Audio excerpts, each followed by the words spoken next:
Sebelumnya, Assalamualaikum warahmatullahi wabarakatuh. Nama saya Siti Nadia Putri dengan NIM 4011803111, kelas Ekonomi Syariah I.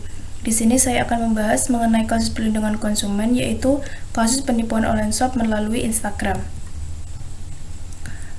Yang pertama, mengenai deskripsi kasus. Kasus penipuan online shop melalui Instagram. Di sini saya mengambil kasusnya Pak Riza. Jadi Pak Riza ini menjadi korban penipuan online saat akan melakukan pembelian jam tangan pada salah satu akun di Instagram. Pada awalnya, Pak Riza ini mencari akun yang menjual jam tangan. Kemudian, Pak Riza menemukan akun Galeri Jam Tangan 0. Di sini Pak Riza tertarik dengan salah satu produknya. Kemudian, Pak Riza berusaha untuk menghubungi melalui nomor WA yang tertera di akun tersebut. Nah, di sini Pak Riza bertanya mengenai apakah stoknya masih ada, harganya berapa, dan estimasi pengirimannya itu berapa hari. Nah, di sini pelaku usaha atau pemilik akun Galeri Jam Tangan 0 ini merespon dengan baik.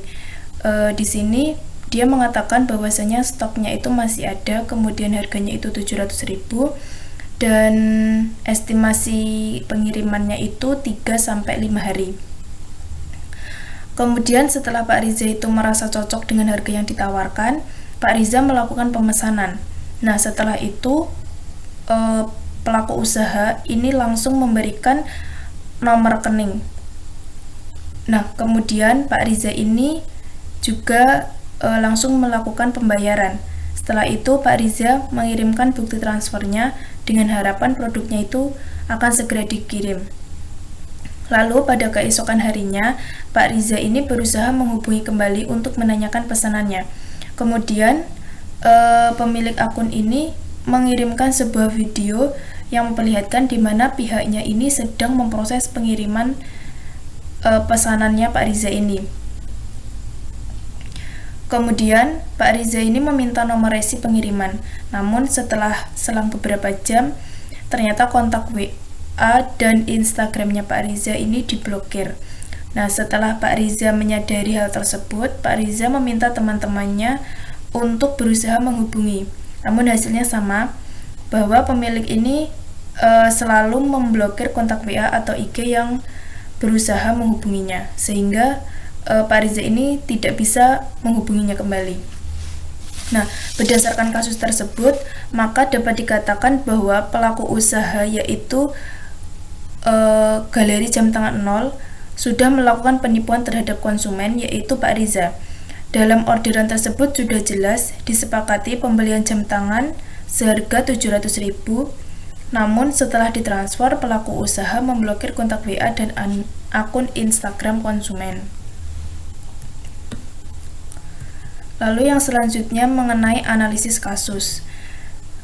Transaksi jual beli melalui media sosial Instagram yang mengakibatkan kerugian pada pembeli atau konsumen dapat merujuk pada Undang-Undang Nomor 8 Tahun 1999 tentang Perlindungan Konsumen atau biasa disebut dengan UU-PK. Nah, berdasarkan UU-PK ini, transaksi jual beli ini setidaknya ada 3 kategori. Yang pertama ini menurut UU-PK pasal 1 ayat 2, transaksi itu harus ada konsumen. Dalam hal ini konsumennya adalah Pak Riza. Konsumen adalah setiap orang pemakai barang atau jasa yang tersedia, baik itu untuk kepentingan pribadi, keluarga, orang lain, maupun makhluk hidup lain, dengan tujuan barang itu tidak diperdagangkan kembali. Kemudian yang kedua ada berdasarkan UU-PK pasal 1 ayat 3, itu harus ada pelaku usaha. Di sini pelaku usahanya adalah Galeri Jam Tangan 0. Pelaku usaha ini yaitu setiap orang atau perorangan atau badan hukum yang menyelenggarakan usaha dalam bidang ekonomi. Dan yang terakhir itu dalam suatu transaksi harus ada objek. Di sini objeknya yaitu jam tangan. Nah, kemudian pelaku usaha online shop Galeri Jam Tangan ini dianggap telah melanggar UU-PK pasal 9 ayat 1 butir E dan UU-PK pasal 16. Pada UU-PK pasal 9 ayat 1 butir E dijelaskan bahwasanya pelaku usaha itu sangat dilarang untuk melakukan penawaran, promosi, ataupun iklan atas barang yang dijualnya dengan secara tidak benar dan atau barang tersebut seolah-olah ada, karena barang yang ditawarkan itu tidak tersedia karena tidak dikirim. Nah, selain itu juga telah melanggar UU-PK pasal 16, yakni di mana pelaku usaha itu sesungguhnya dalam melakukan penawaran barang melalui pesanan dilarang untuk tidak menepati pesanan konsumen sesuai dengan kesepakatan waktu penyelesaian yang telah dijanjikan.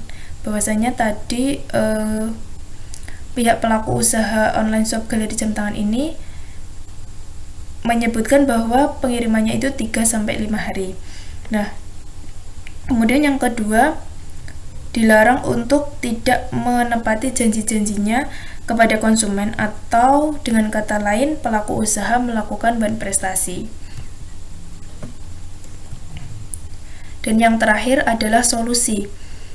Upaya hukum yang dapat dilakukan konsumen apabila penjual dalam transaksi jual beli online melalui media sosial Instagram itu melakukan ban prestasi. Dalam kasus Pak Riza dengan akun online shop galeri jam tangan 0, terdapat kasus pidana penipuan, sehingga konsumen yang dirugikan dapat melapor ke kepolisian dan juga bisa berdasarkan UU-PK pasal 45 itu mengajukan gugatan melalui Lembaga Pelindungan Konsumen.